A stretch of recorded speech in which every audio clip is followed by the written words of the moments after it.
قرآن حکیم سے یہ ثابت ہے کہ بالکل ابتدائی دور میں جو مکی دور ہے، بالکل اس کا ابتدائی زمانہ، سورہ نون کے آخر میں جو مذکور ہے کہ یہ کوشش کی گئی تھی کہ کچھ ایسے لوگوں کے ذریعے سے جن کی قوت ارادی ان کی نگاہوں میں بہت مرتکز ہو جاتی ہے، یہ عملیات میں ایک خاص معاملہ یہ بھی ہوا کرتا تھا، اور اب بھی شاید کچھ لوگ یہ پریکٹس کرتے ہیں کہ اگر باقاعدہ ریاضت کر کے اپنی نگاہوں میں ایک خاص قسم کی تاثیر پیدا کر لی جائے، بلکہ مولانا امین احسن اصلاحی صاحب نے اس کا تذکرہ کیا تھا ایک مرتبہ جب زمانہ طالب علمی میں نے 2 تربیت گاہیں منعقد کی تھی، اور اس میں درس قرآن مولانا اصلاحی صاحب نے دیا تھا کہ آج کل بھی بعض لوگ یہ کرتے ہیں کہ رات کے پچھلے پہر اٹھ کر نہا دھو کر سفید براق کپڑے پہن کر پھر بیٹھتے ہیں اور کسی بالکل سفید کاغذ پر ایک چھوٹا سا نقطہ لگاتے ہیں اور پھر نگاہوں کو اس پر جمانے اور مرتکز کرنے کی مشق کرتے ہیں۔ کتنی دیر تک پلک جھپکے بغیر آپ اس نقطے کو دیکھ سکتے ہیں۔ اگر یہ مشق کی جائے، یہ ایکسرسائز کی جائے، یہ ریاضت کی جائے تو آنکھوں میں ایک ایسی چمک پیدا ہو جاتی ہے کہ اگر گھور کر کسی کو دیکھا جائے تو اس کی قوت ارادی کو آپ مزمحل کر سکتے ہیں، وہ ایک دم دبا ہوا محسوس کرے گا اور آپ کا غلبہ اس کے اوپر ہو جائے گا نفسیاتی اعتبار سے۔ اسی طریقے کا کوئی عمل تھا جو نبی اکرم صلی اللہ علیہ وسلم پر بھی آزمایا گیا تھا۔ لَيَزْلَقُونَكَ یہ آیا ہے سورہ نون کے آخر میں، بِأَبْصَارِهِمْ لَمَّا سَمِعُوا الذِّكْرَ، یہ لوگ چاہتے ہیں کہ اپنی نگاہوں کے ذریعے سے آپ کو پھسلا دیں، آپ کے قدم ڈگمگا دیں، آپ کی قوت ارادی کو کچل دیں۔ لَمَّا سَمِعُوا الذِّكْرَ وَيَقُولُونَ إِنَّهُ لَمَجْنُونٌ، جس وقت کہ سورہ نون کے آغاز میں بھی آیا ہے تذکرہ کہ حضور کو کہا گیا کہ آپ کو جنون کا کوئی عارضہ ہو گیا ہے یا آپ پر کوئی آسیب آ گیا ہے، اور آخری آیت بھی جو ہے وہ آخری حصے میں پھر اسی کا یاد آیا، وَإِنَّهُمْ لَيُزْلِقُونَكَ بِأَبْصَارِهِمْ لَمَّا سَمِعُوا الذِّكْرَ وَيَقُولُونَ إِنَّهُ لَمَجْنُونٌ وَمِن شَرِّ حَاسِدٍ إِذَا حَسَدَ، اور حسد کرنے والے کے حسد سے جبکہ وہ حسد کرے۔ اب حسد کے ساتھ ہی نوٹ کر لیجئے، اگرچہ یہاں تو مذکور نہیں ہے، یہ نظر کا لگ جانا، عین العین حق، بعض روایات میں آیا حضور نے فرمایا اس کے اندر اثر ہے۔ انسان کسی حاسدانہ نگاہ کے ساتھ کسی پر نگاہ ڈالتا ہے، اس میں زہر ہے، یہ نگاہیں مسموم ہیں، اس میں زہر ہے موجود، سمی اثرات ہیں اور اس کے اثرات تو پڑتے ہیں۔ اور یہ جیسا کہ میں عرض کر رہا تھا کہ جدید دور میں جادو کے لیے بھی مثلاً حضور کے بالوں کی ضرورت پڑی، اور یہ جینیٹکس کے حوالے سے اور جینز کے حوالے سے بات آج سمجھ میں آ جائے گی، اس لیے کہ جن ارواح خبیثہ کے ذریعے سے آپ کو کام لینا ہے وہ جادو تو وہاں پڑا ہوا ہے اس کنویں کے اندر، وہ جو بھی تاثرات ہیں انہیں تلاش کرنا ہے، ان اثرات کو اس شخص معین کو، جس شخص معین پر جادو کرنا مقصود ہے، اور اس کے وجود کا کوئی جز جس کے کہ وہی جینز ہوں گے کہ جو ان کے اپنے وجود کے ہیں، ان کے حوالے سے گویا کہ یہ ایک راستہ ہے، یہ ان کی آئیڈینٹیفیکیشن کا ایک ذریعہ ہے۔ اسی اعتبار سے یہ حسد یا یہ نگاہ کا لگ جانا، میں سمجھتا ہوں کہ آج کی فزکس اگر تھوڑی سی بھی آپ پڑھیں تو ریڈیشنز نگاہ پار ہو جاتی ہے انسان کے، ایسی بھی تو ریز ہے نا، ایکس ریز کیا ہے آپ کے وجود میں سے گزر جاتی ہے، یہ ultraviolet, infrared rays, یہ تمام کی تمام ایکس ریز، یہ کیا ہے، وجود کو چیز کر گزرتی ہے، تبھی تو فلم کے اوپر اثر پڑتا ہے، جو فلم کے پیچھے لگی ہوئی اور آپ سامنے کھڑے ہوئے ہیں، آپ کی ہڈیاں علیحدہ نظر آ رہی ہیں اور گوشت جو ہے وہ علیحدہ نظر آ رہا ہے، یہ تمام چیزیں آج سمجھ میں آتی ہیں۔ اور وہ فوٹونز جن کا میں نے ابھی عرض کیا 1 ملین 5 دفعہ کہیے، 30 صفریں لگائیے ایک پر تو 1 ملی میٹر کا اتناواں حصہ جو ہے وہ ایک فوٹون ہے، یہ تو وجود کے اندر سرایت کر کے کہیں سے کہیں نکل جانے والی چیزیں۔ ان ریڈیشن کے حوالے سے ایٹمک ایکسپلوژن جو ہے اس کی ریڈیشن ہے، جو آپ کو معلوم ہے کہ جو ذرا ذرا سے حادثے ہو رہے ہیں، چرنوبل میں ہوا ہے، کہیں ہو گیا تھا بھوپال میں، اور اس کی پھر ریڈیشن کے کیا کیا اثرات ہوئے، وہ شے نظر تو نہیں آتی، غیر مرئی چیزیں۔ آج کی دنیا میں جب آپ ESP کو مان رہے ہیں، ایکسٹرا سینسری پرسیپشن، نہ آپ کے کانوں کے ذریعے سے آپ کو پرسیپشن حاصل ہوئی ہے، نہ آنکھوں کے ذریعے سے، آپ کے سینس آرگنز انوالوڈ ہی نہیں ہے، but you are having perception, extrasensory perception. اسی طریقے سے ٹیلی پیسی ہو رہی ہے، ایک بات آپ اپنے دل کے اندر، اپنے ذہن کے اندر جماتے ہیں، مرتکز کرتے ہیں، اور جس شخص کے ساتھ آپ چاہتے ہیں رابطہ اس تک اس بات کو منتقل کر دیتے ہیں۔ یہ سب کچھ کیا ہے؟ اس کے بعد تو اس دور میں بھی اگر کوئی لوگ بات کریں من شر حاسد اذا حسد، اور عقد کے ساتھ اس کو جوڑا گیا ہے، ومن شر النفاثات فی العقد ومن شر حاسد اذا حسد. لیکن محض ردیف یا قافیہ یا فواصل کی رعایت سے قرآن میں کچھ نہیں ہے. وہ اس کا ایک فیکٹر، اس کا ایک عامل ہو سکتا ہے، لیکن محض اس کی بنا پر نہیں مانا جائے گا. تو اس میں یقیناً کوئی اور حکمت ہے، اور وہ حکمت تقسیم کی گئی ہے. ہمارے مفسرین نے تو اس کو یوں بیان کیا ہے کہ ایک حسد وہ ہے کہ جو دل میں پیدا تو ہے، آدمی کے اندر ہے، لیکن یہ کہ وہ اس کو یعنی اس کو باقاعدہ کوئی ایک ہمت کے ساتھ اور اپنے ایک عزم کے ساتھ، ارادے کے ساتھ بروئے کار نہیں لا رہا، تو اس حسد کے اثرات نہیں ہوں گے. اس سے پناہ ماننے کی ضرورت نہیں ہے. میں اس کو اس انداز میں تو میرا ذہن سے قبول نہیں کرتا، اس لیے کہ حسد اگر پوٹینشلی ہے اندر تو اس کے اثرات ہوں گے. وہ ریڈیشن تو ہوگی، چاہے اس کا ارادہ ہو چاہے نہ ہو. وہ کیفیات جو ہے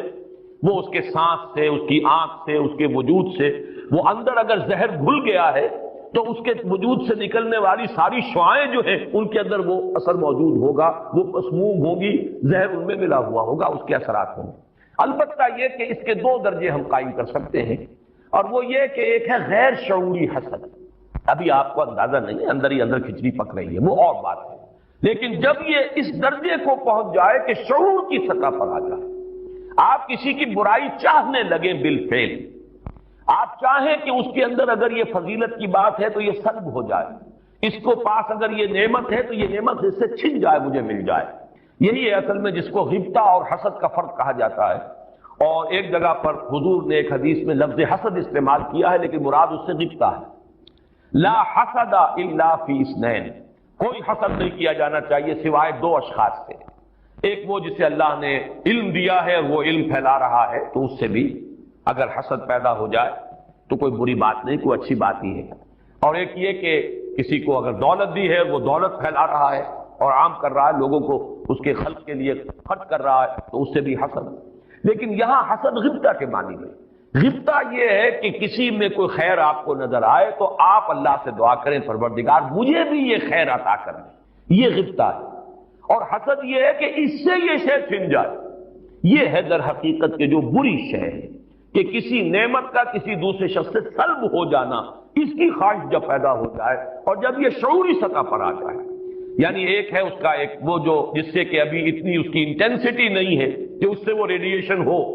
اس کی انٹینسٹی اس وقت ہوگی جب کہ وہ شعور کی سطح پر آ گئی اور انسان جو ہے جل رہا ہے حسد کی آگ میں اور چاہتا ہے کہ یہ نعمت اس سے سلب ہو جائے، یہ فضیلت جو ہے اس سے چھن جائے. تو یہ شے وہ ہے یقیناً کہ اس کے اثرات، اس کو میں اس وقت جدید فزکس کی اصطلاح میں ریڈیشن کے ذریعے سے اس میں لفظ واضح کر رہا ہوں، اس کے اثرات ممتد ہوتے ہیں. اور اس کے شر سے بھی پناہ مانگنے کی یہاں ہمیں تلقین کی گئی. تلقین محمد الرسول اللہ صلی اللہ علیہ وسلم کو ہوئی اور آپ کی وساطت سے ہم سب کو ہو رہی ہے. قل اعوذ برب الفلق من شر ما خلق ومن شر غاسق اذا وقب ومن شر النفاثات فی العقد ومن شر حاسد اذا حسد. میں جب بھی یہ سورت پڑھتا ہوں تو اگرچہ یہ کہیں مجھے کوئی معصور تو یہ شے نہیں ملی ہے، لیکن اس کے فوراً بعد بالکل کسی تصنع کے بغیر میرے یہ الفاظ بھی زبان پر آ جاتے. اللہم انی اعوذ بک یا رب الفلق من شر ما خلقت ومن شر غاسق اذا وقب ومن شر النفاثات فی العقد ومن شر حاسد اذا حسد. اسی طرح قل اعوذ برب الناس ملک الناس، تو وہاں بھی اللہم انی اعوذ بکا یا ربی و رب الناس و یا الہی و الہ الناس و یا ملکی و ملک الناس. تو اس طریقے سے گویا کہ اس لفظ قل کیونکہ یہ فعل امر ہے، حکم ہے، تو اس پر ہم اگر فوری طور پر اس کی تعمیل کیا کریں تو یہ اگرچہ معقول نہیں ہے، میں صرف اپنے ذوق کی بات کہہ رہا ہوں. اور بہرحال اس میں کوئی شے ممنوع نہیں ہے، دعا تو ہم مانگ سکتے ہیں، تو دعا ہی کی شکل ہے. تو جو الفاظ ہمیں اللہ نے تلقین کیے ہوں انہی کے حوالے سے ہم وہ دعا مانگے، تعوذ کریں. قل اعوذ بک، قل کو چھوڑ دیجئے، اعوذ بک اللہم انی اعوذ بک یا رب الفلق من شر ما خلقت. اب یہ خلقہ کی بجائے مخاطب کیونکہ ہم کر رہے ہیں اللہ کو، من شر ما خلقت. آگے چونکہ جو الفاظ رہیں گے ان میں کوئی تبدیلی کی ضرورت نہیں ہے. مولانا محمد قاسم نانوتوی دیوبند کے مؤسسین میں سے، مولانا رشید احمد گنگوہی اور مولانا محمد قاسم نانوتوی رحمہم اللہ، یہ دو ہیں اصل میں یہ دارالعلوم دیوبند کے مؤسس، اس کی ابتدا کرنے والے. ان کے شاگرد شیخ الہند، ان کے شاگرد علامہ شبیر احمد عثمانی، تو انہوں نے یہی الفاظ لکھے ہیں کہ استاد الاستاذ نے جو بات لکھی ہے وہ میں بیان کر رہا ہوں۔ ویسے یہ کہ مولانا عبدالعزیز شاہ عبدالعزیز رحمۃ اللہ علیہ نے بھی اس پر کوئی کتاب لکھی ہے، وہ بہرحال میری نظر سے نہیں گزری۔ وہ تمثیل اب میں بیان کر رہا ہوں، بڑی پیاری تمثیل ہے۔ انہوں نے تمثیل یہ دی ہے کہ اگر کوئی باغبان یا کوئی اور کھیتی کرنے والا جو ایک پودا لگاتا ہے، کوئی فصل ہے، اس کا کوئی ایک جو ہے بیج یا دانہ پھوٹا ہے، اب یہ جو پودا ہے باغبان یہ چاہتا ہے یہ پروان چڑھے، پھلے پھولے، اسے کوئی گدن نہ پہنچے، کوئی نقصان نہ ہو، اس کی حفاظت کا بندوبست کرے گا تاکہ جس کام کے لیے یہ پودا لگایا وہ مقصد حاصل ہو۔ پودا تو مقصود نہیں ہے، مقصود تو اگر آم کا پودا ہے تو آم کا پھل اس سے حاصل کرنا مقصود ہے۔ تو 4 قسم کی اس کے اوپر آفات آ سکتی ہیں۔ پہلی آفت مثلاً حیوانات، جو سبزی خور حیوان ہے وہ اسے کھا نہ جائے، لہذا کوئی جالا، آپ اس کے گرد جالی لگاتے ہیں، کوئی باڑ لگاتے ہیں، اس سے بچاتے ہیں۔ اور یہ جو جانور آ کر کھائے گا، بکری پھٹتی ہے کھا جاتی ہے آ کر، تو یہ کوئی اس کی نیت آپ کو ضرر پہنچانے کی نہیں ہے، یہ اس کی طبعی ایک خاصیت ہے، یہ تو اس کی جبلت ہے، یہ اس کی طبیعت ہے، اس کا تقاضا ہے۔ آپ سے کوئی دشمنی نہیں ہے اسے، بلکہ یہ کہ در حقیقت اس کی اپنی طبیعت کا ایک تقاضا ہے۔ چنانچہ وہ شعر بھی انہوں نے کوٹ کیا ہے، ایسے اقرب ناز پے کی نسل اقتدائے طبیعتش کی نسل۔ بچھو جو ڈنک مارتا ہے تو یہ آپ سے کوئی دشمنی اسے نہیں ہے، یہ اس کی طبیعت کا، اس کی جو بھی جبلت ہے اس کا تقاضا ہے۔ سانپ کے بارے میں بھی آپ کو معلوم ہے کہ عام طور پر اگر اس کو آپ کوئی نقصان نہ پہنچائیں، پاؤں پڑتا ہے سانپ پر تو وہ ڈنک مارتا ہے اور ڈستا ہے، ورنہ عام طور پر وہ حملہ نہیں کرتا، یہ اس کے دفاع کا ایک جز ہے، اس کی خلقت کا ایک جز ہے۔ ایک خطرہ تو یہاں سے آیا، آپ نے باڑ لگا دی، آج کل جو ہے جالی لگا دی جاتی ہے لوہے کی۔ دوسرا یہ کہ اس پودے کو نشو و نما کے لیے جو چیزیں ضروری ہیں اس کی کوئی روک ہو جائے، مثلا اسے دھوپ چاہیے، کوئی ایسی چیز آڑے آ جائے کہ دھوپ کی تمازت اس تک پہنچے ہی نہ، کوئی شے ایسی سایہ کی اس کے اوپر کیے رہے، یا پانی اسے چاہیے، پانی کے سوتے خشک ہو جائے، یہ دوسری آفت ہے، پودا مرجھا جائے گا، کملا جائے گا، ختم ہو جائے گا۔ تیسری چیز یہ کہ اس پر کوئی پالا پڑ جائے، اوپر سے اولے پڑ جائیں، پالا پڑ گیا، یعنی اس کی جو حرارت غریزی ہے جس سے کہ اس کی یہ پورا وجود جو ہے وہ حرارت غریزی جو ہے وہ ختم ہو جائے، اس کے نتیجے میں بھی وہ پودا ختم ہو جائے۔ اور آخری شکل یہ ہے کہ کوئی دشمن ہے حاسد اور وہ آئے اسے اکھاڑ کے پھینک دے آپ کو نقصان پہنچانے کی نیت سے۔ یہ 4 آفات ہیں جو اس پودے کے اوپر ممکنہ طور پر وارد ہو سکتی، یہی 4 ہیں۔ قل اعوذ برب الفلق من شر ما خلق، یہ وہ خلقت میں جو شر مضمر ہے، وہ اس کے خلقت کا جز ہے۔ نیش اقرب ناز پے کی نسل اقتضائے طبیعتش کی نسل، یہ تو اس کی طبیعت کا، خلقت کا، اس کا تقاضا ہے۔ دوسرا یہ ہے کہ وہ سورج ڈوب گیا، غروب ہو گیا، یا جیسے میں نے کہا تھا حیات معنوی یا حیات مادی کے لیے جو اسباب ضروری ہیں ان میں سے کسی کا سلسلہ منقطع ہو گیا، یہ ہے وَإِذْ شَرِّ غاسق اذا وقب۔ تیسری چیز کہ جو در حقیقت جادو کے ذریعے سے ہوتی ہے کہ اندر آپ کے کوئی ایسی شے ہو گئی جس سے آپ کے طبائع اور قوائے طبیعت جو ہے وہ کچھ شل ہو کر رہ جائے، یہ اندر سے حرارت غریزی جیسے اس پودے کی ختم ہو گئی، پالا پڑ گیا۔ جادو کا اثر یہی ہوتا ہے، یتخبطہ الشیطان من المس جیسے آیا ہے کہ ایسی کیفیت ہو گئی کہ جیسے حواس پورے طور پر بجا نہیں ہے، حواس پورے طریقے سے قائم نہیں ہے، مجتمع نہیں ہے، تو یہ کیفیت جو ہے یہ ومن شر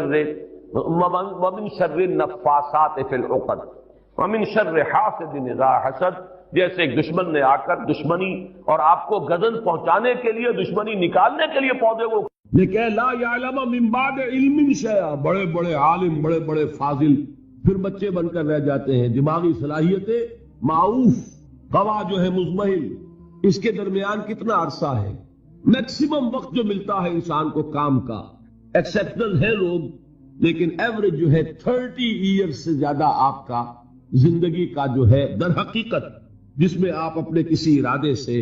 اپنے کسی پلاننگ کے تحت، اپنے خود پیش کسی نقشہ کار کے طریقے سے کوئی کام، تو کیا زندگی بس یہی ہے؟ کیا کریشن کا کلائمیکس جو ہے ذہن مانتا ہے کہ یہ پوری کائنات اس کی وسعت کا اندازہ کرے اور اس کا کلائمیکس انسان اور اس کی حقیقت یہ نہیں؟ انسان کی زندگی بہت طویل ہے، اس زندگی کے 3 حصے ہیں۔ آپ حیران ہوں گے، ذرا غور سے آج توجہ سے بات سنیے۔ دو تو سب نے سنے ہیں، میں تین کہہ رہا ہوں۔ ہماری کریشن کب ہوئی تھی؟ ازل میں، جب روحوں کی شکل میں ہمیں پیدا کر دیا گیا تھا، جن سے اللہ تعالیٰ کا وہ مکالمہ ہوا تھا، الستو بربکم قالوا بلا، میں بھی تھا، آپ بھی تھے۔ ہر شخص نے اللہ سے معاہدہ کیا تھا، الستو بربکم قالوا بلا، کیوں نہیں؟